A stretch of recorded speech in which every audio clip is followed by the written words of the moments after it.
Cheers. All right, cheers, man. Ooh. So this is a very, very special sake because one of our friends, her name is Ayaka. She gave me permission to say her name. Oh, that's good. She she gave us some sake that she recommends, Kame Izumi. And I would have never chosen this because this is from Kochi. It's from Kochiken, right? Mm-hmm. It's from Kochi. And I normally try to stay away from sake that's kind of south because I think like sake from Tohoku tastes sweeter and it's more to my taste, but this is nice. So Coach is... Dude, when you say Coach like that, I always think of like the Coach bags. It's just, I like saying it like Coach. that. Coach. Okay.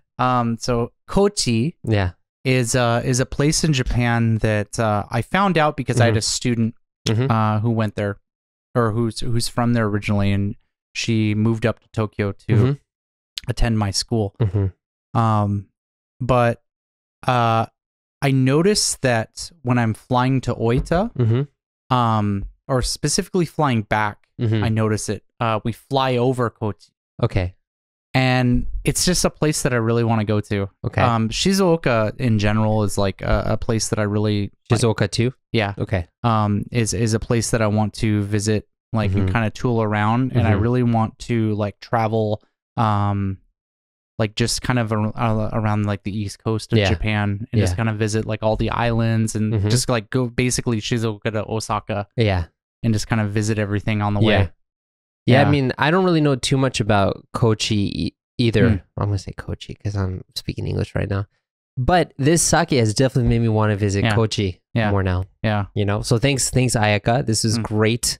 This is really well balanced. It's not like fruity, but it's sweet in like a grainy kind of way. Yeah. To me, you know? Yeah. But also, you know, when they sent us, I don't think Ayaka put this in. I think this was part of like the guy from Kame Izumi. They also sent us these otsumami to try, these imo kenpi. And probably Kochi no kata wa mo gozonji da to omou n desu kedo. These look like jagabi, but they're jagariko, but they're satsumaimo. Yeah. But we don't eat tsumami, so I'm just gonna put that out. We don't do that because we don't want you to have that sound. Yeah. They do look pretty good though. They do. Well, we can eat them afterwards. Not when the mic's to our faces. People can hear our yeah. Oh my god. Can we just talk about? So my wife's recently gotten like really addicted to ASMR. Okay. Yeah. And can you explain ASMR in case people don't know? I don't actually know what it. Audio stimulatory something. That's all I know. Masticating. Reverb. Reverb. I don't know. Anyways, ASMR. Basically ASMR is people eating really close to a camera or a microphone. Yeah, you can hear them. And so there's this girl who's huge. I'm sure, honestly, if I remembered her name, a lot of people know who she is in the ASMR community here in Japan. But basically, she's like the definition of a Harajuku girl. Okay. Like, you see her and you'll know exactly what I'm talking about.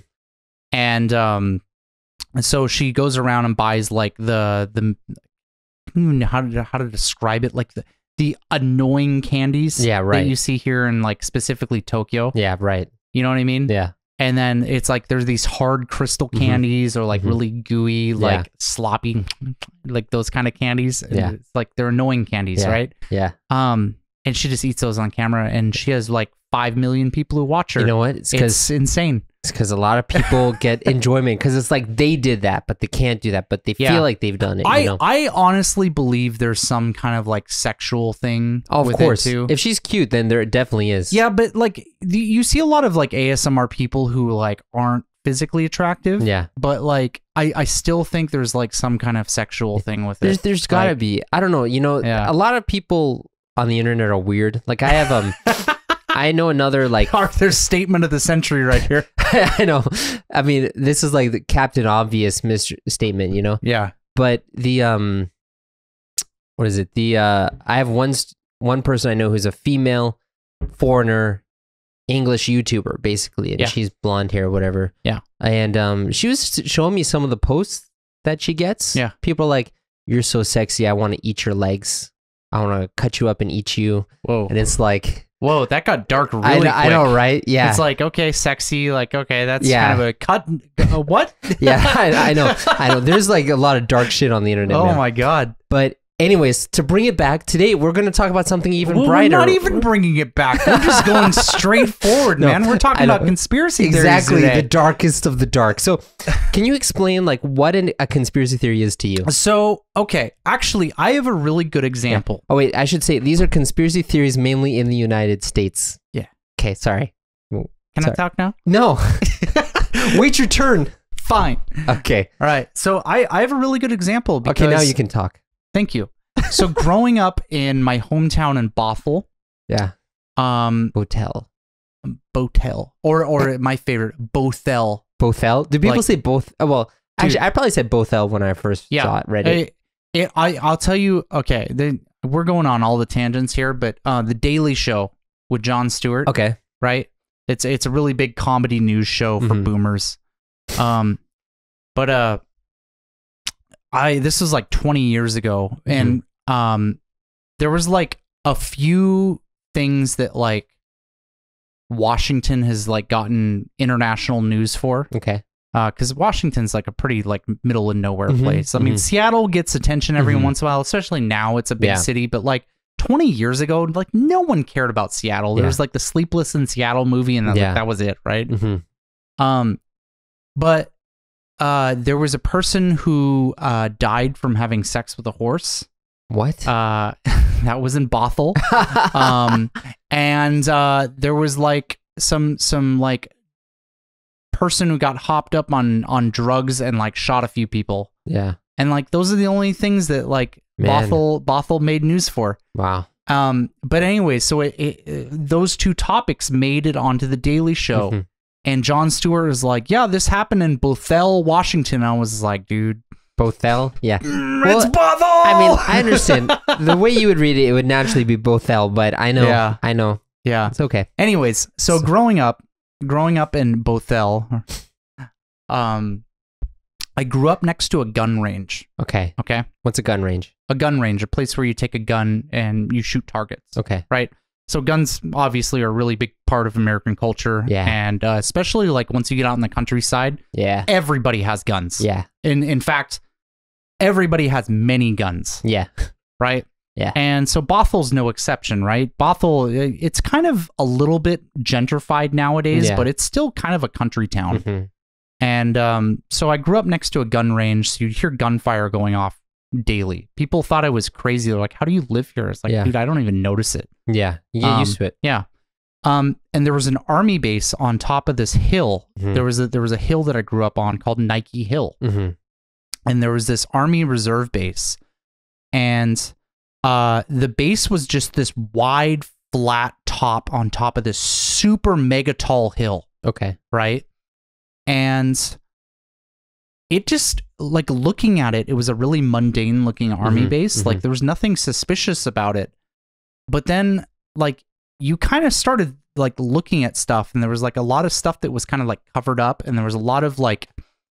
What do you mean by covered up? Things covered up as in, like, tarped over, or, like, basically, there was an attempt to hide it. Yeah. Right? And then you would see these grass, like, trapezoid hills. Okay.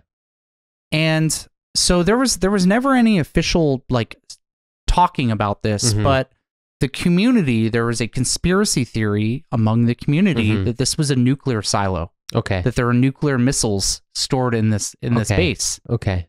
And it makes sense from kind of like the standpoint of like if you have knowledge of where the United States stores most of its nuclear missiles, Seattle's a big area. Oh, really? Okay. Yeah, Seattle's like one of the major areas where the West Coast like nuclear missiles are. It's like Seattle and Oregon. Okay. Not California? Not so much California. That's surprising. I thought it would be. It's because if you look at it on a map, like Washington and Oregon are closer to Asia. Okay, well, that makes sense because California kind of loops in a bit. Yeah. Okay. And it's a really mountainous. It's like the most mountainous region in the United States. Yeah. So it's really easy to hide nuclear silos there. Anyways, so there was never anything official. Like, obviously, they don't put signs on it saying, hey, we have nukes here. Yeah. But everybody, if you talk to everybody in the community, it's like, oh, yeah, Nike site is a nuclear silo. That's where nuclear missiles are. Yeah. And so that was kind of like my first introduction into conspiracy theories. Yeah. You know? And you said that there's like a YouTube channel that you like that goes into conspiracy theories? Oh, my God. So look, I want to preface this by saying I'm not a crazy person. Yeah, so there's a difference between liking conspiracy theories and believing in conspiracy theories. There's a difference. Yeah, we definitely need to preface this because a lot of the stuff that I end up watching, especially on YouTube, and I'm sure I'm not the only one, but like they're so crazy that it's like, okay, obviously this is not true, but it's fun. It's really fun. It's fun to think about the possibilities. Yeah, you know. So there's a few things that like throughout the years that I've been exposed to conspiracy theories, and I think in general conspiracy theories are something that a lot of Americans really like. Yeah. I think you know, because in America we have a natural distrust in authority, and it's like that's kind of part of the American DNA because that's how America was founded. You know. Yeah. It's like distrust the authorities, and I think conspiracy theories really play into that because it's like, oh, these people who are above you who are supposed to protect you, actually they're hurting you, you know? Yeah. So like, there's a couple things that I saw growing up. Like, do you ever watch Ancient Aliens on the History Channel when you were a kid? I stopped watching the History Channel before that became a thing, but I know the concept. Yeah. So he's the guy, like he's got like the most Greek name ever. Yeah. Oh man. Like, it's like he's become a meme. Yeah. It's like Mark Papadopoulos or something. I gotta pull this. up. So there's this. So by the way, so Ancient Aliens is. I'll explain it while you're looking. On American television, there's a lot of different channels. One of the channels is called the History Channel. And generally speaking, this is a channel that talks about like world history, right? But for some reason, the History Channel, like 25 years ago, just decided to like start putting alien conspiracies in. Well, it's because those were like a big thing, you know? Yeah. So by the way, the guy's name, and so we can actually put a link to this in the video, but his name is Giorgio Tsoukalos. Dude, it's like the most Greek name. Yeah. But you hear him talk and he's like super American. Yeah. So, I mean, he's obviously Greek American. But yeah, like me, you know? Yeah. But yeah, so basically, you know, I think because of this idea of, you know, do not trust the authority has led to a lot of these stories that people have come up with or think to try to explain the world around them. Yeah. One of them is Ancient Aliens because, you know, it's like, okay, 5,000 years ago with the ancient Egyptians, how could they build those pyramids? Yeah, I mean, there's a lot of discussion, Aliens did it. And well, I think the thing that a lot of people have a really hard time with is how mathematically perfect the pyramids are. Yeah. Because like every single block is exactly the same size. Yeah. And it's all measured to be like a smooth surface going up and everything. And they line perfectly with it's not Orion. No, I thought it was North. It's Polaris, right? Polaris, yeah. Yeah, they align perfectly with Polaris. The North Star. The North Star. And it's just really crazy. Yeah. And then you get into like discussions about like power spots around the world and everything, right? Yeah. But there's a lot of conspiracies about like American stuff too. Yeah. But I want to kind of just get in. I want to kind of explain a little bit the ancient alien conspiracy theory. Like, can you explain that? And dude, where do I even start, man? Okay, let me try. Like, that's such a broad topic. So the idea of the ancient alien conspiracy theory is there's two branches. One of them is aliens came down to Earth and gave us the start of technology so that we could build things like the pyramids. Yeah. Another theory, and if you look in the Bible, you know, the Bible in the book of Genesis talks about the Nephilim, the sons of God came down to the earth, and they think, oh, that means aliens. Yeah.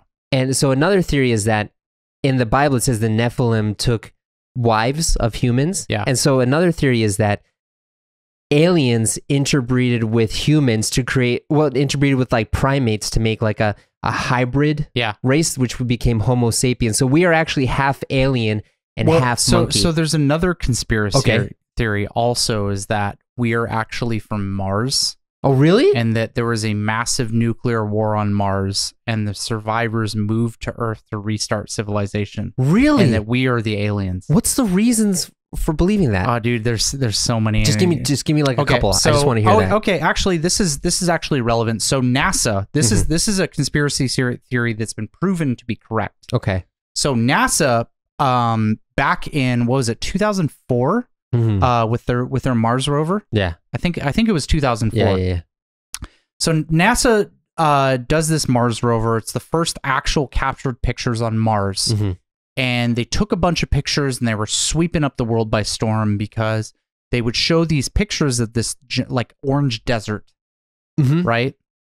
And a lot of people, like not just normal people, but scientists and like experts in fields, like looked at these pictures, and there's like, this doesn't make any sense, because Mars's atmosphere is comprised of these things, and the ground on Mars is comprised of these things, and basically when you combine these together, this is not what the pictures should look like. They should not look red. Okay. They should look like just taking a picture of, like, you know, dirt here in the US. Yeah, okay. Like brown or black. Yeah, it would be like brown, like mixing of grays and like that kind of stuff. And the sky should look like kind of like a brown, like a light brown. And so a lot of people like really started scanning a lot of these NASA pictures, right? And saying like, this color's all off. And it's weird because it like you can see cloud formations and stuff on Mars, and all these things that look like somebody did like post-processing photoshopping and just copying and pasting like rock formations and stuff. And so finally enough people like confronted NASA about this, and it's like, you guys are lying. These are not authentic pictures. Like, show us the authentic pictures. And so finally NASA released the authentic pictures. And it looks nothing really like, you should look into this, because it's weird that this didn't get a lot of media coverage. But it looks nothing like the original Mars photos. Okay. Because like you talk to anybody who saw photos of Mars, you think of like the red pictures, right? It's all fabricated. Then what does Mars actually look like? Like I described, it's like just brown grays, like that's it. That's so weird, man. Yeah, so it's really crazy, and there's a lot of reasons. Obviously, the alien people are like, obviously they're covering up, so they're doing like this orange filter. But a lot of people did more grounded conspiracy theories, and I think those are probably the more realistic ones. Where they wanted Mars to look more alien, because the actual pictures of Mars kind of just look like Earth. Yeah, they're kind of boring. Yeah. And so they wanted to make it look more like alien and exotic. So they put it through an orange filter and kind of like edited it. Yeah. Well, I mean, and I wouldn't put it past them, because they want to try to build some commotion around it. So if you give something, it's kind of like showing like, hey, this is an alien, but it's just like a cell. No one's going to be excited about that, because they're expecting the green men with big heads. You want like tentacle things. Yeah, right. Yeah. You know, but that actually reminds me of another conspiracy theory that's gotten kind of popular now, which is that the moon landing was faked. 1960. Oh, man. Yeah. You want to get into that? Yeah. So what's funny is, you know, a lot of people talk about how it wasn't physically possible for America to go to the moon. And as evidence for that, they show how it was staged and how some photos are doctored up. And I do believe that some of the photos are doctored. That's the thing. Like the photos actually were doctored up, and they actually did have the astronauts posing in like a dark room to make it seem like they were in space in case the mission failed. In case the mission failed. And so there's actually kind of that, because you do have the staged doctored photos to make it look like they're in space. But the question is, did you actually go to space? So I mean, we don't have to give our personal opinions on a lot of these, but I feel like, having been in the military, people are so incompetent, and everyone wants to spill secrets. Everyone in the government, like, it's so hard to keep a secret as a government. Obviously, like I had a top secret clearance. It's a really common thing if you're in the government to have like a a secret clearance, right? But it's like people want to talk, and especially if you get drunk in a bar and stuff, it's like that's a really that's a really hard thing during wartime, right? Where it's like people will leak information about like deployments and stuff. But it's like to think that, you know, thousands of people were involved in going to the moon. Yeah. Someone would have talked about it by now. You know what I mean? Yeah. Like, you can't silence that many, especially we're all dumb government employees. Like, there's no way. Yeah. You know what actually is not conspiracy theory, but it's related to that I think is amazing. Yeah. That did you know that Jack Black's mom she contributed to this moon landing. She wrote code for that. Oh, really? She was in a NASA team that did that. Oh, that's cool. She was like helping the astronauts go up there. This is before computers, you know, when you had to handwrite a bunch of stuff, you know. I love Jack Black. Yeah, he's a good guy. Yeah. Another conspiracy theory that I think, so my first real introduction to conspiracy theories when I was young was the theory that 9/11, you know, the terrorist attacks on the two towers was an inside job, which means the government did it. And that really came out because of the director Michael Moore's film Fahrenheit 9/11. Yeah. And I watched that, and I just remember thinking, yeah, I mean, there's a lot of things that could happen if it was like this, but I don't know if it was really like that. But now that theory is becoming more and more believed by more and more people. Yeah. So to the early 2000s was like a really weird time for America. Yeah. Because I feel like there was so much happening at such a rapid pace that like as a citizen, I mean, I was a kid, but I feel like even for adults, it was really hard to like really track what was going on. Because like, if you think about the timeline of like 2000 to 2010, like the amount of stuff that happened like in that just 10 years is insane. Yeah. Right? Because you have 2001, which was the 9/11 terrorist attack, right? With the Twin Towers, right? Immediately after that, America declares a global war on terrorism, and I think 52 countries join in. Yeah. Because a lot of people think it was just America, but no, there was a massive concentrated effort globally. Yeah. Mostly Europe, but Japan participated too. Japan sent its military over. Mostly in non-combat roles, but still as support. Korea joined in, Australia, like this was a global effort, right? So there was massive military action in Afghanistan, which bled over into Iraq and eventually into Syria. Then there was the war with ISIS. There was an economic collapse globally, but predominantly in the US because they have the strongest economy in the world. Yeah. You know, all of this happened in 10 years. It's like, dude, it's so insane when you think about it. Yeah. And in addition to that, if you think about more locally in the US, there were some really scary laws passed. Yeah, Patriot Act. The Patriot Act. So basically, to fill people in, because I think the Patriot Act's not something that a lot of people know about if they're not American. So basically, after 9/11, America looked internally at itself and said, our security is terrible. It's way too easy to commit terrorist attacks here. And so we're just going to bump everything up. And we are now going to make it legal to spy on our citizens. And so that was the Patriot Act. Basically, the Patriot Act allows the U.S. government to hack in and listen to social media, cell phones, computers, like anything that a private citizen has, the U.S. government is legally allowed to spy or use to spy on them. You know, and you found out later, and I think like 2006 or 2007, this was the whole thing with like Edward Snowden. Yeah, right. Who was a guy who worked for the government, a government branch called the NSA. NSA. It was the National Security Association. Yeah. And their whole thing was they just listened to cell phone conversations. So they had these scanners set up in every major city in the U.S. and, you know, hometown and everywhere. And they would just, they would have programs running that would pick up like keywords and text messages and phones. And Edward Snowden was a whistleblower. Was a whistleblower? A whistleblower is like a really common term used nowadays, especially in the US, for somebody who is part of something that maybe not necessarily is illegal, but would be something that the society as a whole would be against.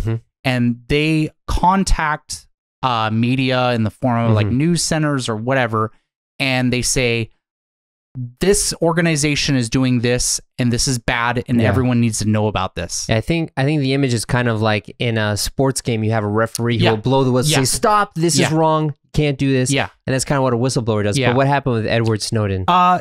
He was hunted down. And he's known as a traitor in the US. I don't think he's allowed in the US still. No, I think he's hiding in Russia still. Well, I think he's allowed in the US, but if he is, he's dead. He's gone. Yeah. And so he's hiding away in Russia somewhere. Yeah. So I mean, I don't know the details. I don't follow it too much, but this is something that a lot of Americans know, though. Yeah. This is not like a really hidden thing. Yeah. But so that whole thing went down, and it was a big deal for like, I don't know, like 3-4 months.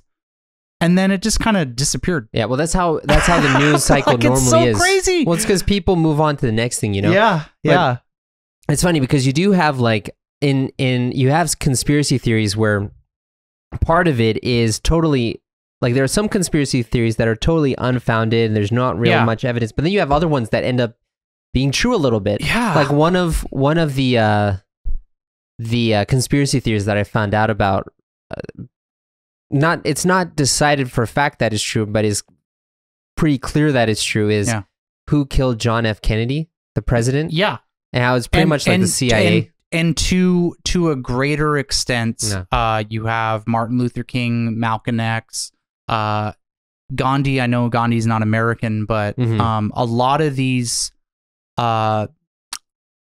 public figures who were specifically trying to guide people into a specific message that I think didn't really line up with like kind of what governments wanted. Yeah. They ended up getting assassinated. And like, dude, there were so many assassinations in the 60s and 70s. Yeah. It's crazy. Yeah. What's crazy is, John F. Kennedy, he gets assassinated. And then Bobby Kennedy, his brother, he kind of lays low for a while. Then he wants to become the Democratic nominee for president. And the day he has decided to be the Democratic nominee, he gets assassinated in the kitchen of the hotel that he was staying at. They're like, he was supposed to go off and go to one room. Yeah. And like, no, let's go through the kitchen, Bobby. Let's go through the kitchen, Bobby. They get in the kitchen, boom, someone's there waiting for him. You know?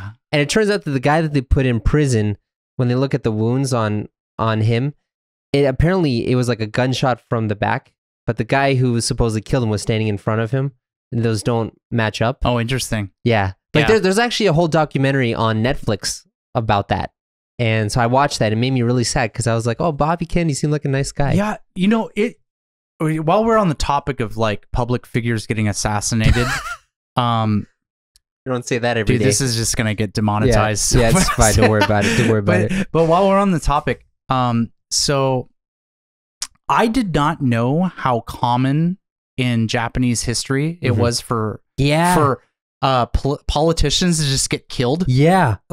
Because when Abe-san was assassinated a couple of years ago, like my family called me and they were in like a panic. They were like, "Are you okay? Like we just found out about this on the news." And I'm just like, hey, I'm at work right now. Like what's going on? Oh, wow. Okay. This guy got killed. Huh. Yeah.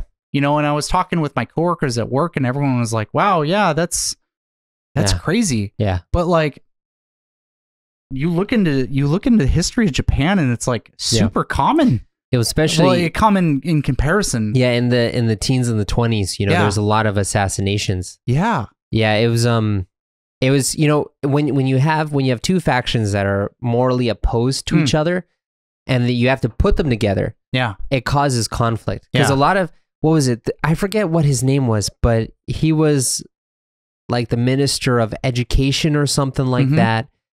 And he went to go meet someone and he got stabbed because when he went to Ise Shrine before then, he didn't do the right thing and he dishonored the kami of the shrine. And so someone assassinated him. Interesting. Or it's like, was it no, not Akutawa Ionosuke, but what's his name? Sakamoto Ryoma, right? He was the guy who basically made the foundation for the Constitution of Japan. Yeah. And then he gets assassinated. Yeah. You know? Yeah, assassinations are something that Americans, I think, are really familiar with too, because like there's been so many assassination attempts on presidents. Yeah. Like it's just a thing that happens. Yeah. You know, and there's kind of like some legacy that gets built up around like presidential assassinations, like, you know, Abe Lincoln, for example, a really famous presidential assassination. But on the flip side, Andrew Jackson? Andrew Jackson. Do you know about his story? No, dude. I know who he is and what he did, but I don't know about his assassination. Andrew Jackson's like the scariest guy in U.S. history. He did a lot of crazy things. Well, a lot of really messed up things. Like he's pretty much, I'm not going to say he's solely responsible for the genocide of Native Americans, but he signed off on it and was like very okay with it. Yeah.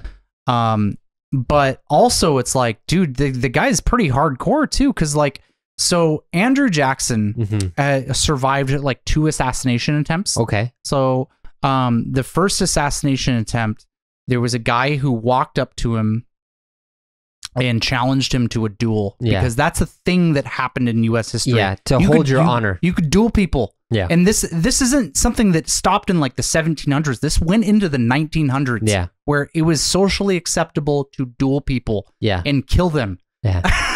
Like, honor killings. Yeah, it was crazy.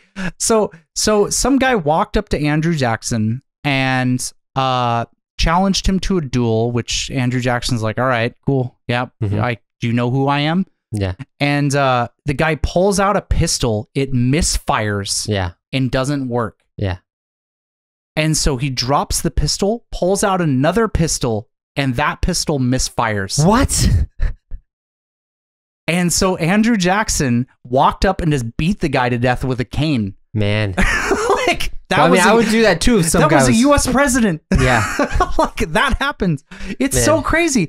And so another time, somebody went up and shot him again, and he just shrugged off the gunshot wound and like ended up killing that guy too. What? And so so that was a regular thing that happened to presidents. He sounds like a guy who would commit genocide against like he's just one of those like people where like the definition too angry to die. Yeah, that's like his persona. Well, it's like what is it? So like Andrew Carnegie, right? You know, the steel magnate of the 1800s, whatever.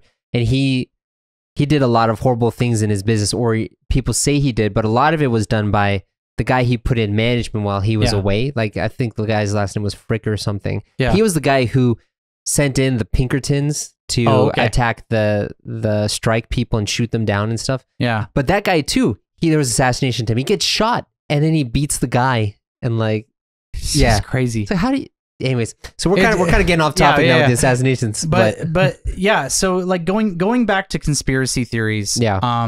So like, you know, going back, like we're talking about like assassinations and stuff.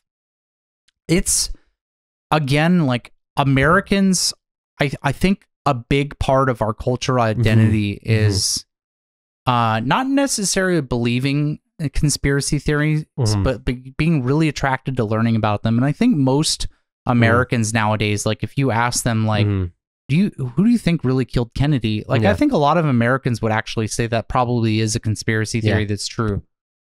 Yeah.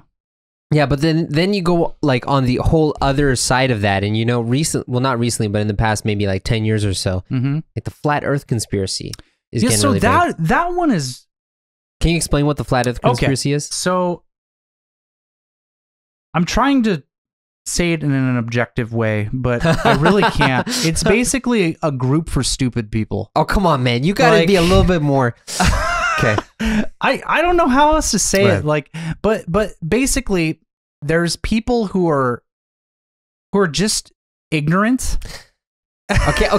Let me try this. I'm gonna be a little bit more even. All right, man. You try to explain it. So, I don't know how I can explain it without being mean. So the idea of the flat Earth conspiracy is that the Earth is actually flat. Yeah. And that the poles like Antarctica and the Arctic Circle, where there's all this ice, is actually an ice ring around that.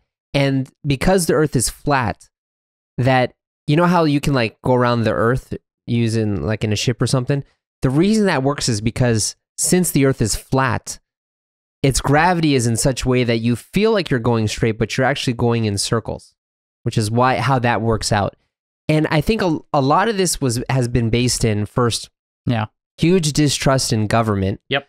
Especially because of like NASA stuff we talked about. But then also, it's really based on Christianity, because in the Bible, it talks about how the Earth is flat. And it also talks about how there's a firmament, there's a dome that comprises the sky. Do you remember like the Truman Show? Yeah. It's kind of like that, you know, where like the sky. Yeah. Yeah. Yeah. It's, you know, I've watched a lot of flat Earth videos just because, I mean, they're entertaining. It's crazy seeing people who are just so wrong. There are conventions about it. But what's funny is people try to prove that the Earth is flat, and then they prove that it's round. You know, those are the best. Yeah. So my favorite one is I was watching this guy explain that basically airplanes wouldn't work if we were on a round planet. Oh, really? Because he was like, well, according to scientists, the Earth spins at 1,000 miles an hour. Okay. And so, so basically, if you go up in a plane, obviously you're not moving 1,000 miles an hour. So that's wrong.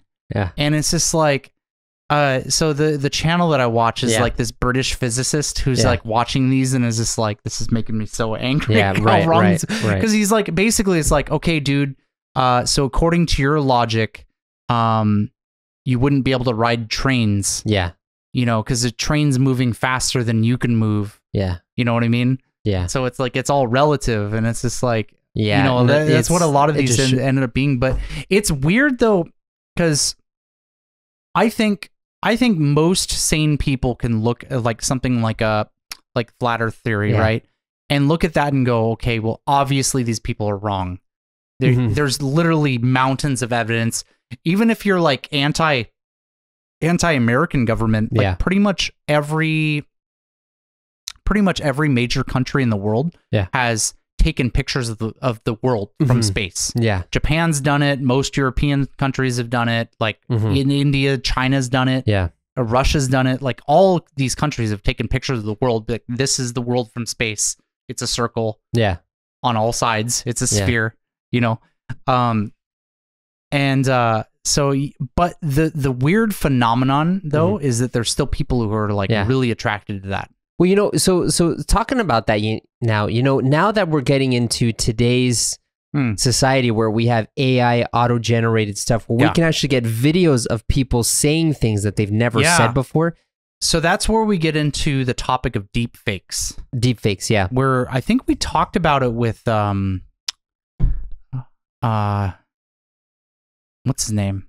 Will? No, our buddy. We had him on the channel. Oh, I haven't talked to him for a while. Andy.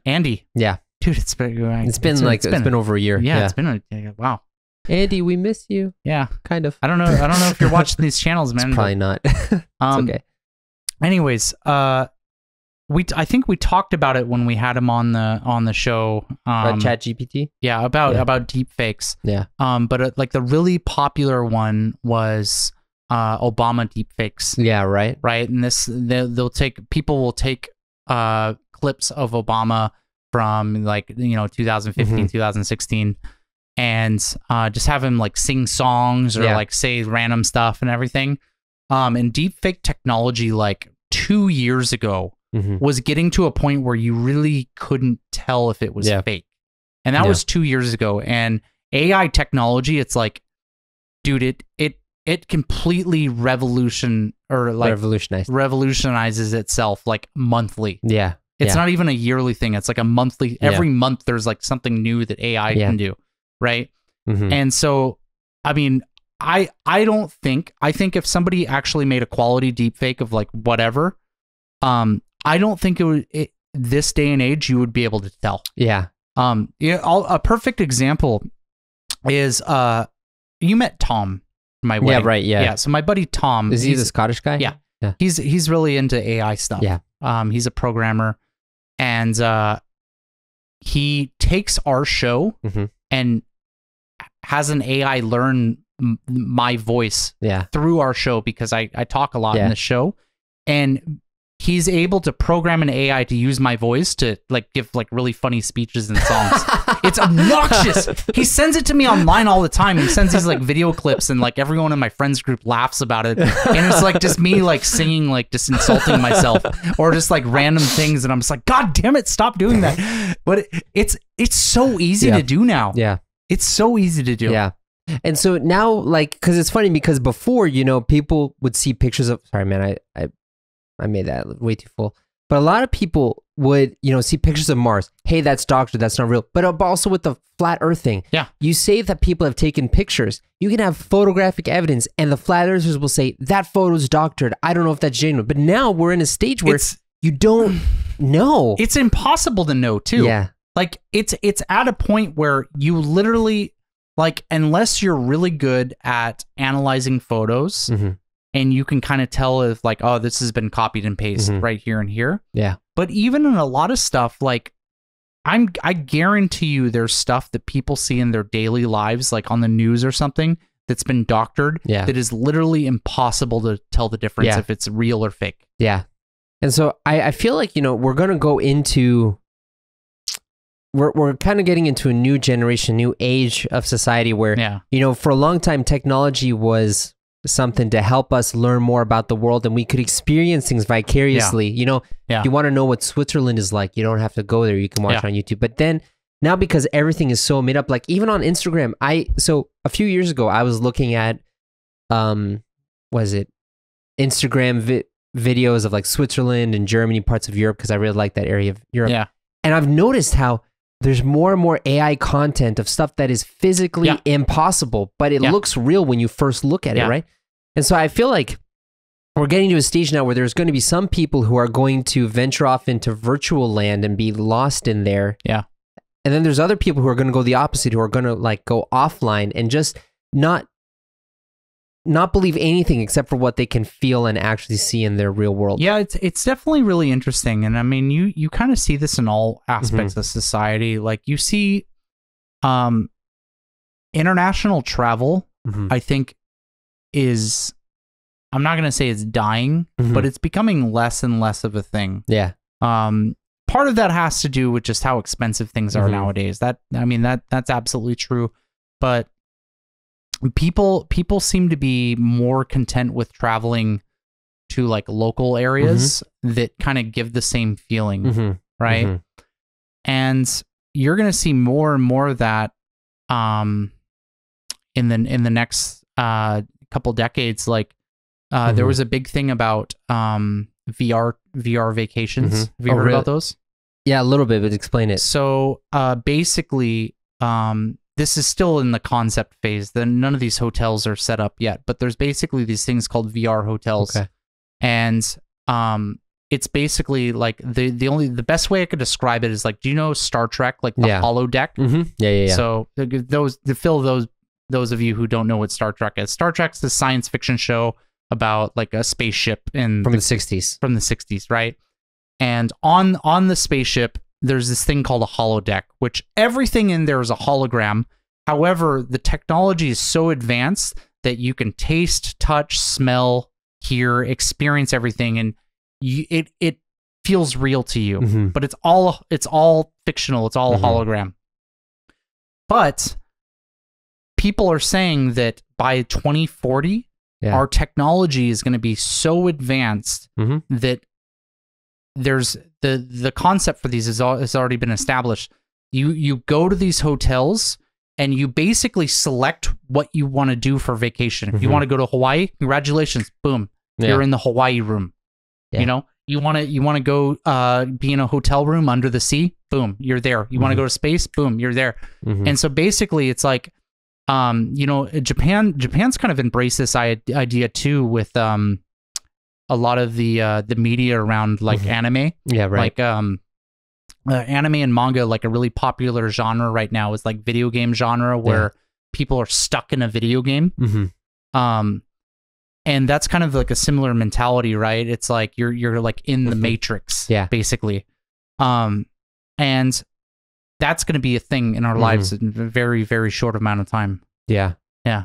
Dude, that reminds me of like in the movie Inception, where have you seen that movie, right? Yeah. In Inception, where they go to like the den where people are dreaming, and they're dreaming for 18 hours a day, and they come out to eat and maybe go to the bathroom or whatever, but then they go right back in.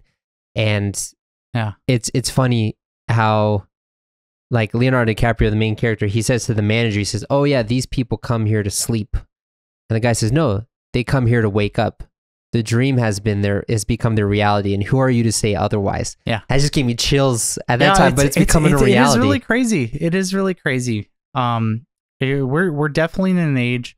One thing I will say, as hard as it is to discern real from unreal, I think something that I am pretty, like, I look at like younger generations, I look at the kids that I'm teaching, and I feel like there's like two kinds of people that are they're growing up and they're going to be adults in the next 10 years. There's the adults who are just checked out, like you said. They're just detached from everything. They're just like, I'm not dealing with this. Yeah. But then there's the other type of person, and that person seems like they're really good at spotting fake stuff. Like they're just, that's not real. Yeah. I'm seeing that kind of person pop up. So I'm kind of hopeful that for now, man. I really, dude, I'm so afraid of things just getting really dystopian, and you know, it's going into like 1982 or 1984. I mean, yeah. Well, dude, if the world goes to shit, you live in Shonan, you can always go to the beach. Yeah. And you know that's real. I could go to a virtual hotel and go to the Shonan beach. But dude, come on, man. Come on, man. Embrace life with its imperfection. Anyways, I think this is a good place to end for today. Yeah. Yeah, there's a lot of other conspiracy theories I wanted to talk about we didn't get to, but maybe for another episode. Yeah. Okay, man, I'll see you next time. See ya.